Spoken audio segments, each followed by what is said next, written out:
में जब दिया लगाओ और मंदिर में जब दीप प्रज्वलित करो, उस समय पर जब मंदिर में दीप लगाएं और मंदिर में जब दिया प्रज्वलित करें, अगर गोल बाती है तो वो तो दिए के बीच में ही होगी, फूल बाती है तो वो दिए के बीच में होगी।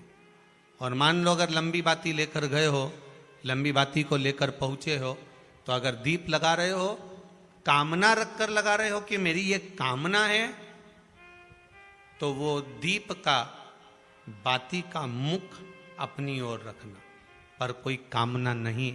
हम भगवान को केवल इसलिए रिझा रहे हैं कि मेरा भोलेनाथ मेरा भंडार भरे और मेरे घर में सुख समृद्धि दे। तो दीप की बाती का मुख भगवान की ओर होना चाहिए कि हमने तेरे भरोसे पर छोड़ दिया। अब हम किसी से नहीं पूछेंगे कि हमें क्या करना है, ये दीप की जो बाती का मुख है वो आपकी ओर है। अर्थात मेरा जो जीवन है, मेरा जो संपूर्ण परिवार है, मेरा जो कुटुंब है, मेरा जो कबीला है, मैं जिस घर में निवास करती हूं, मैं जिस घर में रहता हूं, उस घर का संपूर्ण कारभार सब तुम्हारे भरोसे पर है। तो बाती का मुख कहां हो गया? भगवान की ओर हो गया। बाती का मुख फिर भगवान की ओर।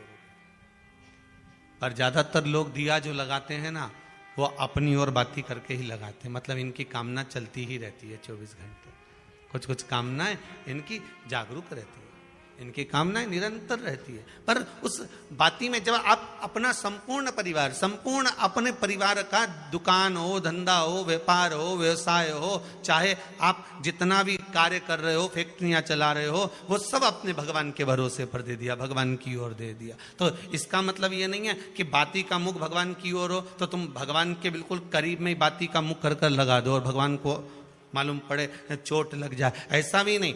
जब भी दिया लगता है, आप बहुत ध्यान देना महाराज, अगर भगवान जिस स्थान पर बैठे हुए हैं, अगर दिया हमको रखना है, भगवान जहां विराजमान है, दीप जब भी रखा जाता है भगवान के सामने, तो अपन जहां विराजमान है उससे भगवान और अपने बीच में कम से कम 2 बीता की दूरी तो होना ही चाहिए, जिससे भगवान को भी चोट ना लगे, भगवान को भी घात ना लगे।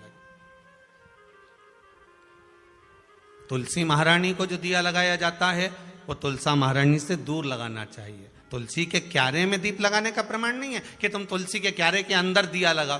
पहले तो ऐसा नियम था कि तुलसी का जो क्यारा बनता था उसमें एक नीचे अलग से दिया रखने की जगह बनती थी, तो उसमें दिया रख दिया जाता था। आज के जमाने में इतनी जगह ही नहीं कि वह में रखो, तो लोग वो कुंडा में धर के आ जाए। अब वो कुंडी में रख के आए, मालूम पड़े तुलसी महारानी का पत्ता मुरझा जाता है, तुलसा महारानी भी ऐसी मूर्छित हो जाती है, तुलसा महारानी भी चारों तरफ से वो दिए की लो से जल जाती है। ऐसा दीप लगाने का कोई फायदा नहीं, ऐसे दीप की कोई महत्वता नहीं है। किसी को कष्ट देकर, किसी को परेशान कर कर, देवता हो चाहे आप हो, आप किसी को कष्ट देकर, किसी को परेशान कर कर अगर भजन कर रहे हो तो उसका कोई सुख नहीं है हमारा, उसका कोई आनंद नहीं है। किसी को भी कष्ट देकर अगर आपने भजन भी किया, यज्ञ भी करा, दान भी करा, पुण्य भी करा, सत्कर्म भी करा, भजन भी करा, उसका कोई